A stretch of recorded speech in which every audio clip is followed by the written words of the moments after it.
pertanyaannya, upaya apa yang akan dilakukan agar masyarakat Banten menjadi bahagia?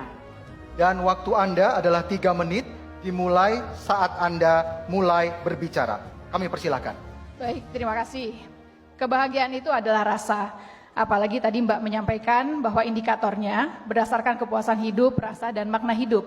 Tetapi ini semua intinya adalah kesejahteraan. Tentunya kita akan berharap bahwa kesejahteraan masyarakat di Provinsi Banten akan meningkat, di mana disparitas antara Banten Utara, Banten Selatan yang harus kita lakukan agar tidak ada lagi daerah yang tertinggal tetapi maju bersama-sama. Banyak potensi tentu yang harus kita lakukan, baik urusan pendidikan itu harus menjadi skala prioritas karena dengan pendidikan maka akan bisa merubah hidup dari anak-anak kita. Tetapi pendidikan dengan kualitas yang baik. Pendidikan tidak hanya asal pendidikan, tetapi ilmu yang bermanfaat, apalagi kita lihat Banten untuk tertinggi angka penganggurannya. PR kita bersama adalah bagaimana kita menciptakan sekolah vokasi yang baik dengan kualitas yang baik, disandingkan dengan lapangan kerja, dengan konsep handling and match, balai latihan kerja, dan juga tentunya dengan hal yang lainnya sehingga ada angka pengangguran kita kurangi. Yang kedua, kita melihat bahwa banyak di bidang kesehatan. Konsep hadirnya pemerintah dalam rangka untuk bisa BPJS Kesehatan diperhatikan di beberapa tempat dan wilayah itu akan menjadi skala prioritas. Tapi yang tak kalah pentingnya di samping pendidikan, kesehatan, infrastruktur terutama untuk jalan poros desa di wilayah selatan, Kabupaten Lebak dan juga Pandeglang itu akan menjadi atensi perhatian sebelum kita berbicara mengenai pendidikan, kesehatan dan yang lainnya. Di samping itu pun juga tentunya secara spirit dan moral harus kita lakukan. Kita tahu bahwa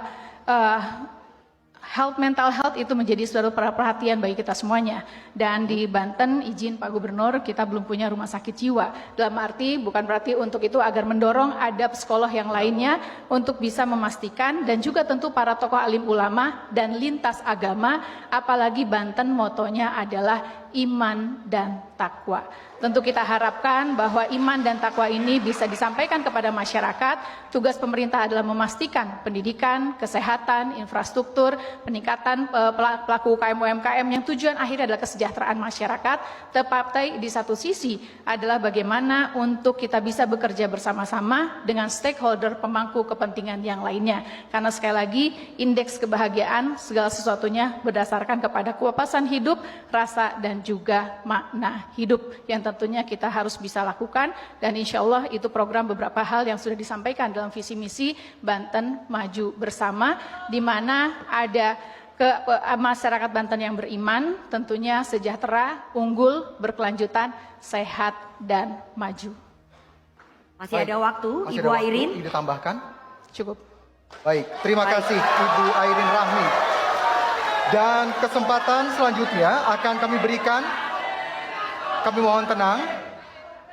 Selanjutnya akan kami berikan kepada calon gubernur nomor urut 2, Bapak Andra Soni, untuk merespon jawaban dari calon gubernur nomor urut 1. Waktu yang diberikan 1 menit 30 detik, dimulai dari saat Anda berbicara. Silakan. Ya, kebahagiaan merupakan tujuan daripada kita hidup. Ukuran sebuah kebahagiaan itu adalah saat anak kita bisa sekolah, saat kita bisa mendapatkan layanan kesehatan, dan saat kita juga bisa mendapatkan pekerjaan. Tentu kualitas hidup harus kita utamakan, kualitas pendidikan kita upayakan. Namun permasalahan yang terjadi hari ini di Banten yang berbatasan langsung dengan daerah khusus Jakarta, indeks pembangunan manusia kita terkait dengan lama belajar itu timpangnya terlalu jauh.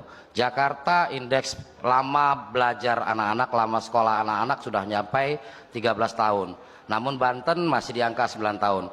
Bagaimana caranya untuk kita bisa bahagia saat anak-anak kita di masa PPDB tidak bisa masuk ke dalam sekolah negeri? Oleh karena itu maka banyak angka-angka anak putus sekolah yang kita hadapi setiap tahunnya. Bahkan dalam catatan saya ada 14.000 anak tidak sekolah untuk level SMA, SMK. Bagaimana cara kita membahagiakan masyarakat kita saat pendidikan belum adil dan belum merata? Demikian, terima kasih. Silakan Pak. Masih ada waktu. Masih ada waktu. Bapak Andra Soni, jika ingin menambahkan. Belum program kita. Cukup? Baik. Cukup. Selanjutnya kami berikan kesempatan kepada calon gubernur nomor urut 1 Ibu Airin untuk merespon tanggapan dari calon gubernur nomor urut 2 Bapak Andra Soni. Waktu kami berikan 1 menit 30 detik dari Anda berbicara. Silakan. Dari visi misi dan program ada yang kita sebut dengan Pijar Banten, pemerataan pembangunan di Provinsi Banten dan juga merubah wajah Serang sebagai ibu kota provinsi. Banten hari ini sudah 24 tahun dan tentu kita akan sangat berharap bahwa kota Serang menjadi simbol dan kebanggaan bagi orang Banten bahwa Banten ibu kotanya adalah kota Serang. Banyak kita akan, insya Allah kita akan dengan fokus bekerja sama dengan Kota Serang tentunya, di mana Gubernur sebagai koordinator untuk bisa membuat Serang sebagai kota MICE, kota Meeting, Invention, Convention, dan Exhibition. Karena saya meyakini maka itu akan menimbulkan potensi pendapatan asli daerah Kota Serang, sehingga Serang yang hari ini masih seperti ini akan ada percepatan pembangunan.